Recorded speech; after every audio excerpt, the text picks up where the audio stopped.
Welcome to the Co-working Values podcast. Our theme for this series, co-created with Salto, is Community is the Key, which explores the co-working value of community. In today's episode, you'll meet Stefanie, who takes us inside Urban Garden, a unique single-tenant building that blends hospitality with architecture to create a vibrant community hub in Vienna. Discover how Stefanie and her team are constantly working to foster genuine connections between their members. They've even gone so far as to set up their door app to help people connect every time they enter the building. Stay tuned as we explore the challenges and triumphs of community building and the parallels between co-working spaces and lively restaurants. Both Stefanie and I started our careers in hospitality, and we compare the buzz and the art of being hospitable in a restaurant to a co-working space. You also find out why Stefanie believes embracing flexibility is the future for companies in Austria. And whether you're a co-working manager, a co-working operator, owner, or someone just curious about the whole co-working universe, there's something in here for you to do with community. Last of all, thanks to Christian from Salto, Lucy, the inclusive co-worker, and Z, the editor for all these podcasts, for their help with this series. Have a remarkable day. Be careful out there. It is a jungle. Let's get on with the show. Hello folks, it's your friend Bernie here, and welcome to this week's episode of the Co-working Values podcast. And in the studio today, we have Stefanie, who's flown in from Vienna. So Stefanie, what are you known for, and what would you like to be known for? Hello, thank you for having me. I'd like to be known as a leasing manager for offices in Vienna, and I'm definitely an open-minded, strong woman in the real estate industry. It's funny you should say that, because there was, how online at the time of recording, everybody's talking about WeWork, and I noticed one person wrote a thing on LinkedIn about WeWork, and because I'm a bit bored, I counted how many men had commented versus how many women had commented. And there's about 70 comments on it. And there were 5 women. So we definitely need more strong voices from women in the real estate industry. And I know there's, just before we get into our interview, if you go and look up Technology Within and the Flexer workspace organization run by Jane in the UK, they're doing a really good bit of work around elevating those voices, which is amazing. They're doing it, and we need to get in there more. So Stefanie, can you just describe, should we talk about, is it Urban Garden? Yeah, that's our newest project. We opened it in September 2023. Just before we came on, we were talking about how we both worked in hospitality and hotels and catering and stuff like that. So can you say a bit about how Urban Garden and the hospitality as you come in and how that works for you as Stefanie? Yeah, me as a leasing manager, it also, of course, helps that the building is just incredibly designed. So Urban Garden was a single tenant building, actually since 1995. And in 2021, we decided to refurbish the whole building. And in the process of refurbishment, we were thinking about the whole concept of the building. So how can we include hospitality in the architecture? So we have a welcome desk. When you come in this beautiful building, it's green from outside and the inside. When you step in, it's a jungle, to be honest. You come in and everything is green, and everything is natural, not artificial. So we have a big welcome desk, which is open from Monday to Friday and welcomes all our guests. We have a lobby where you can also work and stop by and plug in and use our Wi-Fi and spend some time in just one of the most beautiful buildings in Vienna. And then on the first floor, we have our co-working space, which is around 1,500 square meter. Big, so we have space for 120 co-workers with a dedicated desk.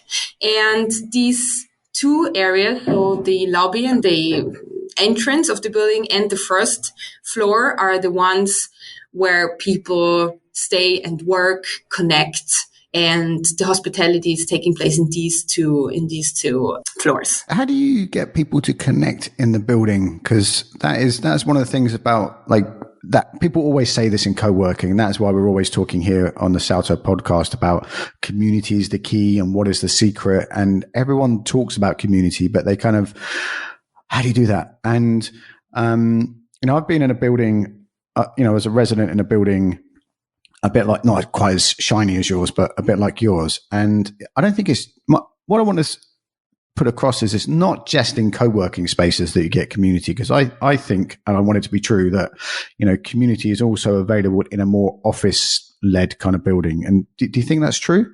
Of course, I think it's true, because the co-working, so my co-work, this is the name of our co-working space, it's just a small part of a big location or bigger locations. We have, of course, also offices which we rent out traditionally with 250 square meters or 1,000 square meters or even 10,000 square meters. And those people and those employees are also part of our community. So I agree.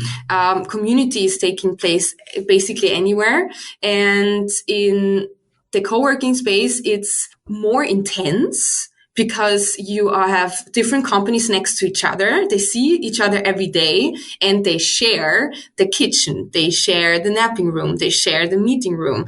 They share the lobby and sometimes also the workstations. So they are they spend their time during Monday and Friday and working together. So community is, of course, easier to see and to have in a co-working space than in a big complex, but it's taking place also there in my eyes. And we have, of course, community managers who are only doing stuff to connect. So there's one person, it's Julia. She is organizing events. She's organizing small pop-ups and little gestures and trying to talk to people, ask them what they need and what they're working on and what they see in their future. And then she might come up with a person who can help him or her. So that's also something which comes up naturally. And community it can't be forced.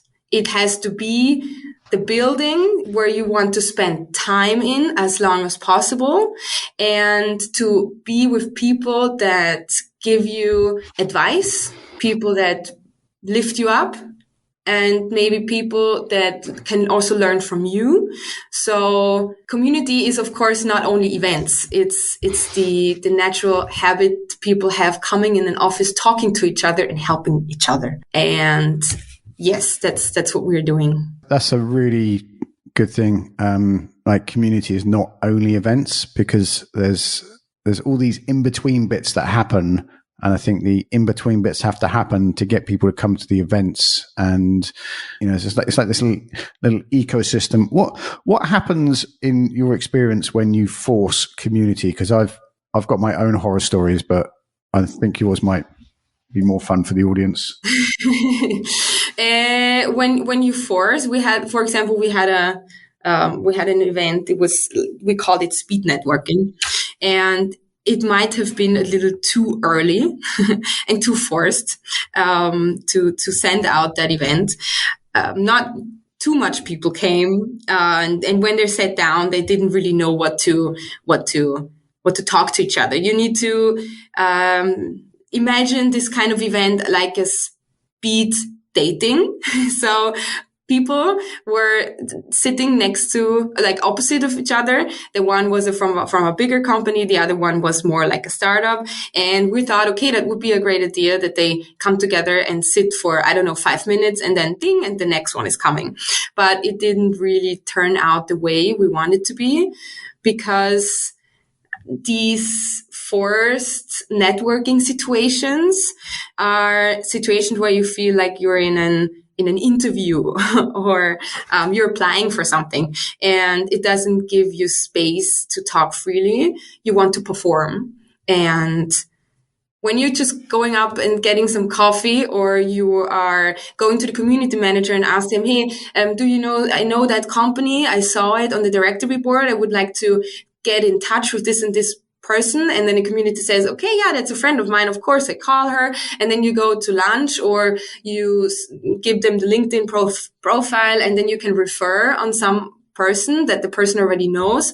It's much more efficient and natural than putting people in one place together and forcing them, okay, now you have to connect. So there are people listening to this that I know they're listening to this and they love the speed networking thing, but I can see how it works, but I'd rather put my head in a kettle than do that. And it's not because it's a bad thing. It's just that I feel really uncomfortable doing it. I think that's when people join, how do you get them into this community system? Because sometimes.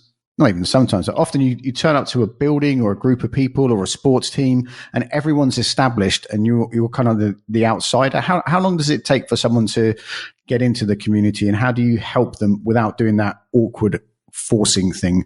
I think the onboarding is really important. So you have to know I'm the first person who is responsible and talking to new tenants. So they're coming, and of course, people see that I am doing viewings with that person. So they see the person always with me together at the first place. Yeah. And when they sign, we onboard them on our MyHave app. And the app also shows which other companies are working in that space. Sometimes people recognize other people from other spaces. So this is a good point for me to connect them already. So they have a kind of buddy.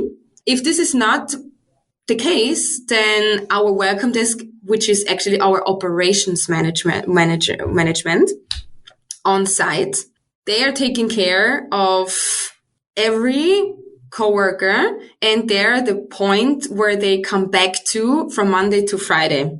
So if they have any questions, they get also, of course, they can see where they can sit, and when there's somebody sitting, they're introducing them to the other person. And when we know what this person is working on or for, then we're trying to introduce the new coworker to the company, which is also in his industry. And what I always do at viewings is talking about the existing companies, telling them this company is doing that, this company is doing that. And most of the time, there is at least one company where they say, okay, nice, I have worked there, or there's somebody that is working there, or this could be useful for my project. So they have a base where they can connect on a deeper level rather than saying, hi, I am Josh and I'm now working here. So I guess that's really important that we are the ones from the team trying to give them a base which is going deeper to connect with existing coworkers than rather saying hi and telling their name, because it's not really the beginning of a conversation. It's not that easy. So that's what we do. I do that a lot. Is I introduce people with no context, and then they're left in a bit of. I've stopped doing it now, but when you introduce to people with nothing to do with, when you haven't got something to do with that person. So if we just met, it would be like, "Hi, Stefanie. Hi, Bernie." But now we're doing a podcast together, so it gives depth to our conversation. How do you and the community managers? Do you just hold this information in your head, or do you run it on a system or, a CRM or a notebook, or how do you get it all together? In our MyHave app, people can put in their details, like they can put on their fill in their website, their LinkedIn profile, their Instagram, and they have a small text to write about themselves. But of course, I am the leasing manager, and I'm the one who is talking to every our tenant. So I know each of them, and most of them are one of my friends. And we have really, really great people sitting in our co-working space. And of course, they are also evolving and developing. So they come back to me and ask me, okay, we are growing and we want to have a bigger space. And then we're like, it's a constant communication we have. So most of it I have in my head, but if I have to look it up or I need to look it up, the latest, our community or operations manager knows it. And if nobody really knows, then we look it up at the app. But yeah, there is the possibility for people to introduce themselves, and other coworkers can also see what they do, and also the bigger offices, also the bigger companies are in this app, and they see who is working there and they see what they're doing, and then they can look it up by themselves or come to us. I hold so much in my head, but it's actually enjoyable to hold all these like connections in your head. How do you, I know this, when you said app, I know there's people going to be listening going, how do I get people in? Like most co-working space software comes with some kind of community app, or they have, different groups and Slack, things like that. How do you get people to use the app? Because if gets free juices. So like a ginger shot in the morning and carrot apple juice, they can pick it up, and they only get it when they show us, okay, they have the MyHealth app installed. And sometimes we do that with coffee too. So get your free coffee when you show us our MyHealth app. And that's how we trying to make people aware that if they have the app, they have some rewards and some advantages that they might not have when they're not using the app. So every time I come in and out, just to double check, every time I come in and out the building, I use the app to unlock the door. And that means it's like opening Facebook. You can't help but spot all the other stuff that's going on. Yeah.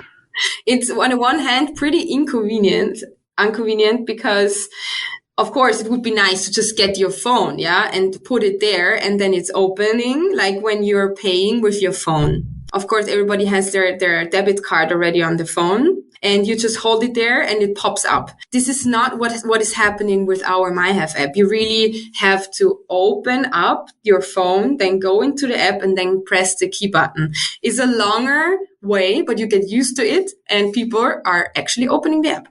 I think that's a really clever way of getting, I think the inconvenience versus the long-term payoff is worth a thing. I know when we get into, the co-working space I'm in, you have to like dig in and open an app, and it's not very well done.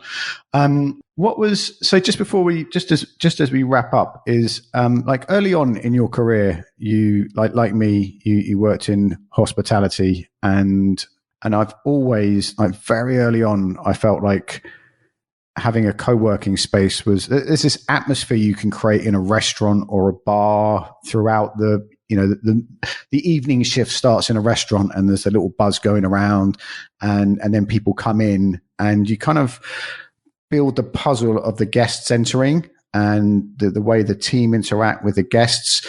And then at the end of the night, everyone goes home. But there's something about that even when I sit as a customer in a restaurant, there's a buzz that happens in a restaurant that I think is available in a co-working, even though it's a work office environment. There's something available there. Do you agree with that? Do you get that feeling? Yeah. It depends on the location, to be honest. In our CBD location, it's that way. You can sit in our lounge. The lounge is really big. Maybe also the architecture side of the building is really helping people to come together in that particular space. Because on the other co-working space, we don't have these to open space. We do have open space areas, of course, but it's more the kitchen and more to eat, and get people together when they have like coffee talks or something. And at the CBD co-working space, we have a space where they can also work, where they can concentrate and work, but also music is playing. So it's a kind of a coffee feeling. Me, myself, I have always been the person who was not able to sit in one room at home in a quiet environment and study. I always had to go to a restaurant or to a cafe so that something is going on around me. So I know what you're talking about, and I totally agree. We have a space in CBD where this is working and where people are sitting next to each other, not on a ergonomic workspace, but at a space where there's just a bunch of tables and some sockets, and they enjoy people going from left to right, and they enjoy listening to other conversations, to jump into these conversations. And I think this is the area where the most of the connections take place and most of the people connect. Yeah, that's when I'm in an environment like that and I see, sometimes if I have to get stuff done, I have to go and lock myself in a room. But when I'm in a room with people, I'm always going, oh, that person should talk to that person, and that person should talk to that person. And, oh, Stefanie, you had an ice cream in California once, and so did Gemma. You two should chat. That is great. Is there anything else you'd like to add about community or your work before we close off? I think it's really rewarding to be part of my hive and co-working spaces. It gives me so much personally, and I think I also changed my character or my perspective in life in that past 3 years, because I met so many inspiring people, and I don't want to miss any of that seconds I spent in the space. And co-working is something which is not yet at the point I would like to have it in Austria, from the number of co-working spaces on one hand, and on the other hand, that the companies are more open in Vienna. Everybody should do it and shouldn't be scared and trying to implement a co-working space, even for different target groups like we did. So it's really rewarding, and I hope in future in Austria we're going to keep up opening co-working spaces, and more companies are confident to do something different and more flexible for the people in Austria. That's a lovely invitation and way to end our podcast together. Where can we find you online, Stefanie? Where's the best place to connect with you? LinkedIn and Instagram. Those two are busy. Okay, we'll put links to that in the show notes. And thank you, ladies and gentlemen, for your time and attention today. And if you go to Co-working Assembly, if you just Google Co-working Assembly, that will come up with our website where you can listen to this podcast and the other 150 we've done with people all over the UK and Europe who work in different parts of the co-working industry. We love independent local spaces, but there's also bigger places that help contribute to that ecosystem, and there is something for everyone out there. So thank you for your time and attention again, and be careful out there. It is a jungle.